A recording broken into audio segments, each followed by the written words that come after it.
Imagine being trapped in the most unforgiving wasteland on Earth. The temperature is 50 degrees below zero. You have no radio, no rescue beacon. No one is coming for you, and right in front of your eyes, your only way home is being crushed into splinters by 1,000,000 tons of ice. In 1914, 28 men walked right into this freezing hell. They vanished from the face of the earth. Statistically, their chances of survival were exactly zero. But what happened over the next 634 days is not just a story of exploration.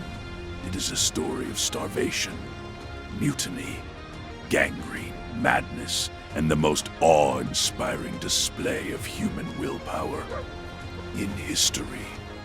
Do not look away, because you are about to witness the absolute limit of human endurance.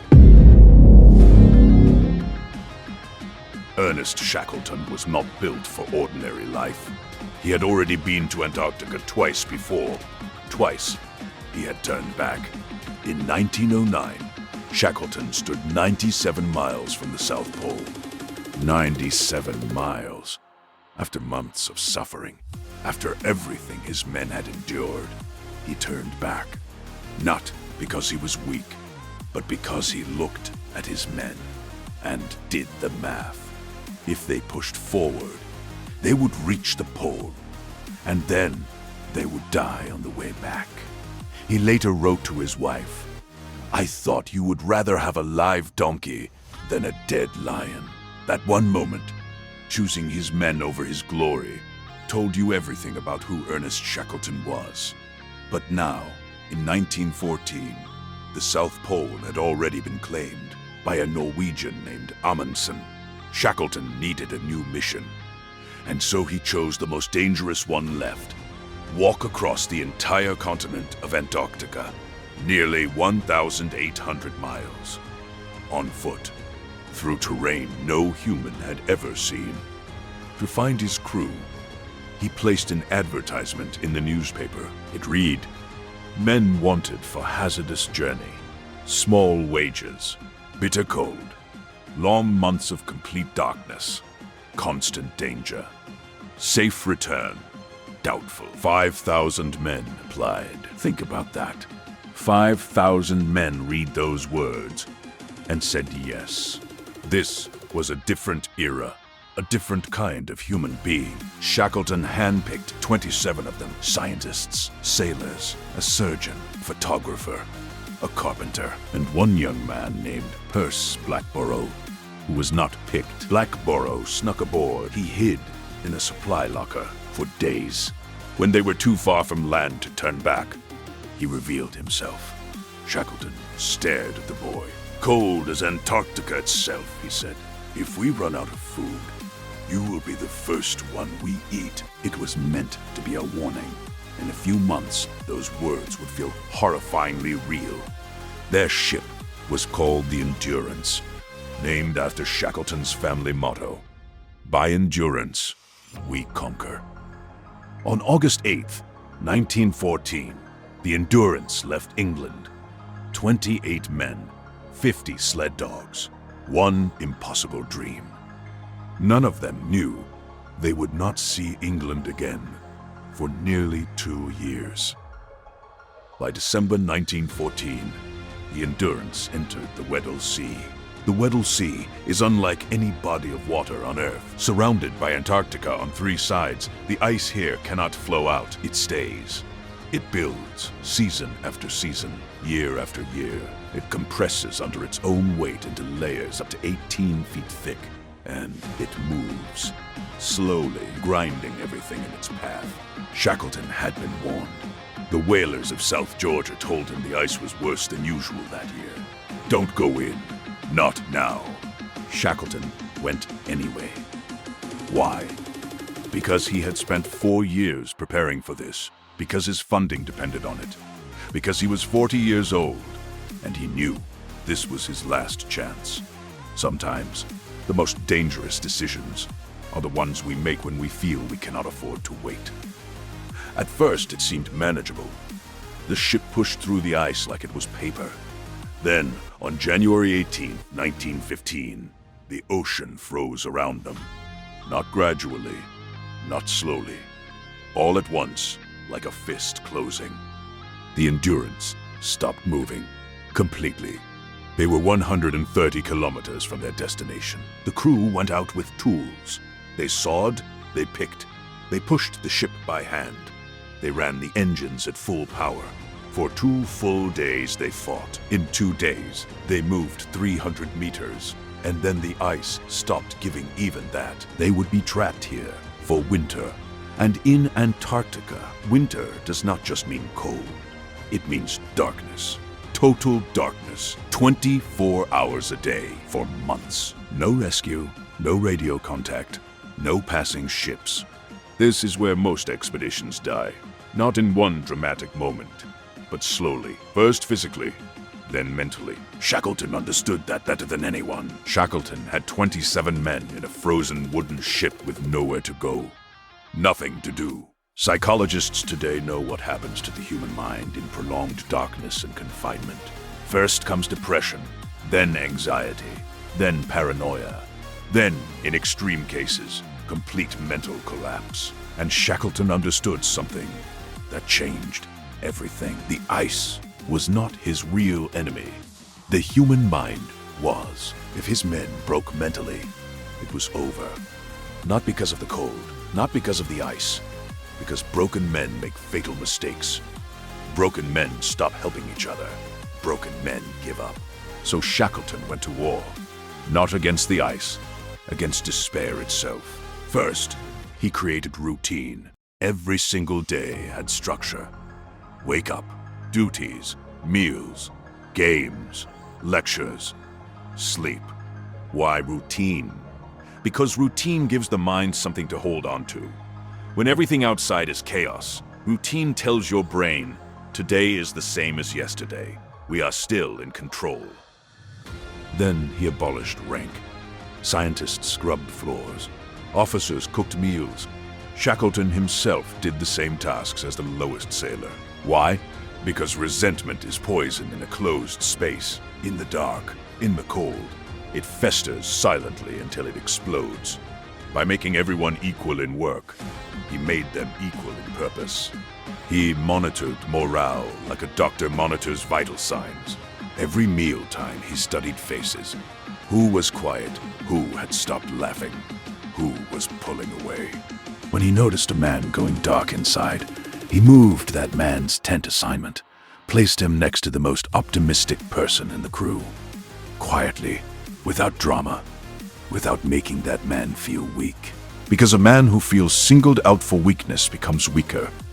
But a man surrounded by strength slowly absorbs it. He organized football games on the ice in -30 temperatures. He let the ship's cook raise a litter of puppies born on the voyage. Because 27 hardened men all secretly needed something small to love, something helpless that needed them. Those puppies did more for morale than any speech Shackleton could have given. But here is what no one saw.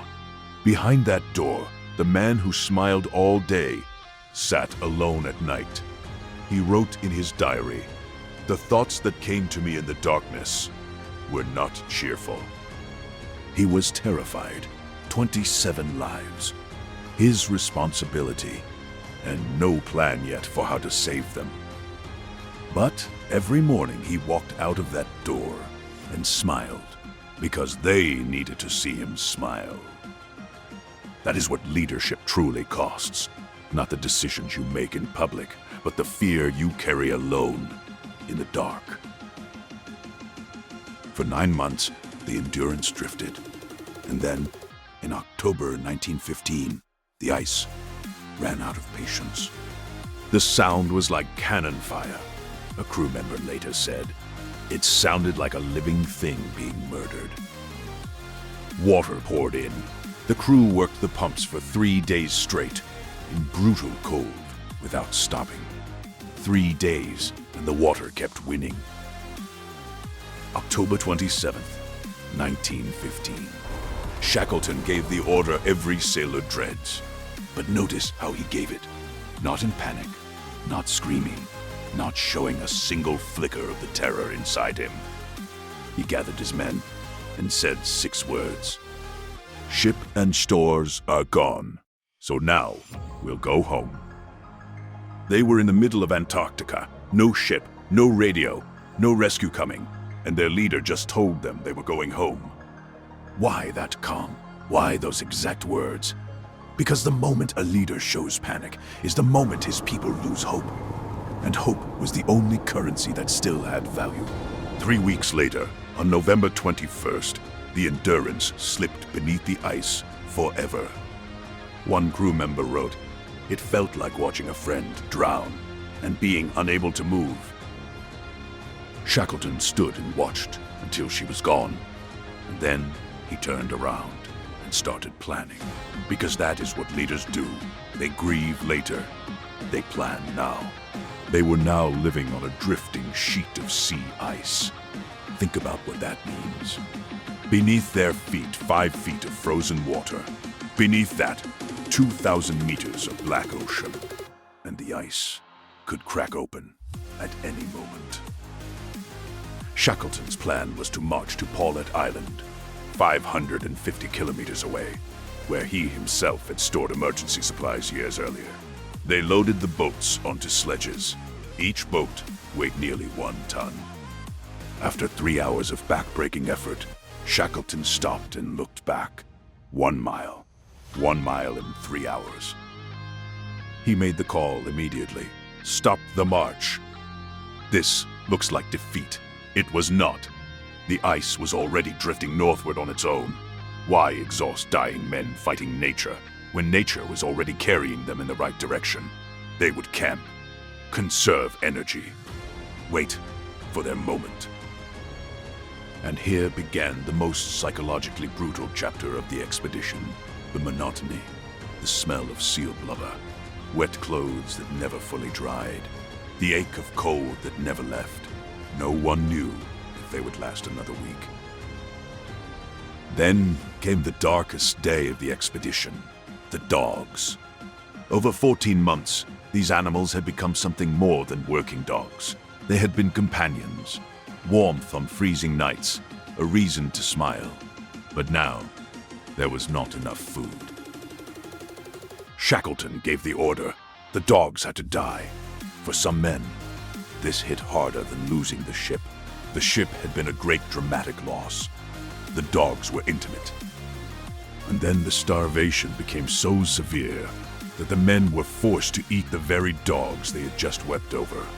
It broke their hearts, but it kept them alive. By April 1916, Paulet Island was behind them, unreachable. Ahead, only Elephant Island, and then nothing. Just the open Drake Passage, the most violent stretch of ocean on Earth. If they drifted past Elephant Island, there would be no more land, only ocean, for thousands of kilometers. On April 9th, 1916, the ice shattered beneath camp. Shackleton gave one order: into the boats now. No panic in his voice, because panic is contagious, and one panicking man could kill all 28. 3 small lifeboats, 28 men. The Southern Ocean. The waves were 9 meters tall. The boats were 7 meters long. Walls of black water, taller than a 3-story building, crashing down on boats barely larger than a living room. The men rowed in 4-hour shifts. When a shift ended, they tried to sleep in a 7-meter boat. In 9-meter waves, in -20 temperatures. Sleep was not sleep. It was unconsciousness from exhaustion. Salt water soaked through every layer, their boots filled with ice water. One man's hands froze solid around the oars.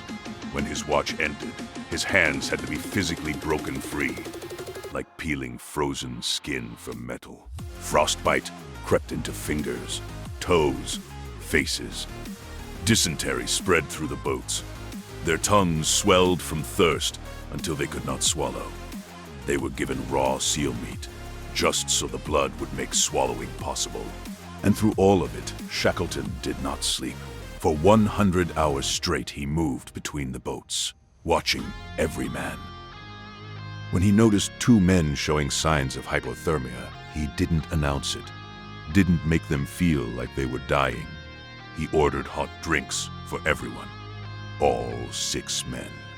No one knew it was because 2 of them were close to death, and those 2 men survived. 1 man did fall, Ernie Holness.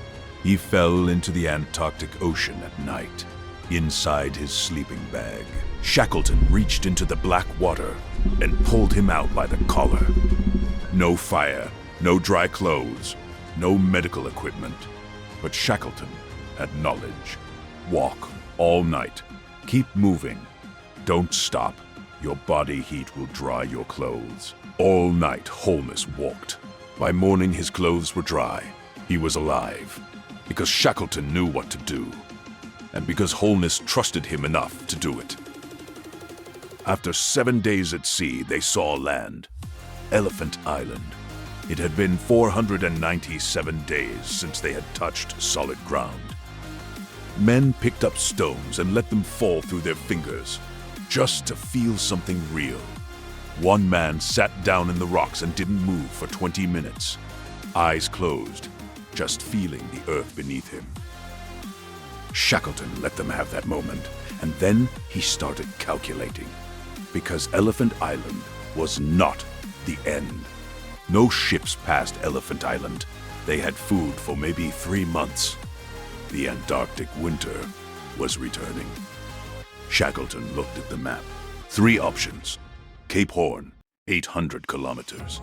Winds against them, impossible. The Falkland Islands, 900 kilometers. Through the Drake Passage, almost certain death. South Georgia Island, 1,300 kilometers away, the furthest option. But the wind and current would carry them there. And there was a whaling station. People. Help. A chance. Shackleton chose South Georgia. Why the furthest option? Because distance is not the only variable. The wind was in their favor. The current was in their favor. And at the end, there would be people. Not just land. People. The carpenter Harry McNish reinforced their strongest lifeboat, the James Caird. McNish was not a man Shackleton liked. They had clashed openly on the ice. But Shackleton chose him anyway. Because great leadership is not about choosing the people you like. It is about choosing the people you need. Before he stepped into the James Caird, he wrote a note to Frank Wild. Dear Wild, in the event of my not surviving, you will do your best for the rescue of the party. You are in full command. Convey my love to my people, and say I tried my best. Yours, Shackleton. The men on the beach watched until the boat was gone. She dipped into the trough of each wave and disappeared completely. Only the sail visible. And then even that was gone. 22 men, a barren island, no radio, no ship, no way of knowing if Shackleton would make it. No way of knowing if anyone would ever come. Except one thing. Every morning Frank Wild climbed the hill, scanned the horizon, and said the same words. Lash up and stow, boys. The boss may come today, day after day, week after week. The boss may come today.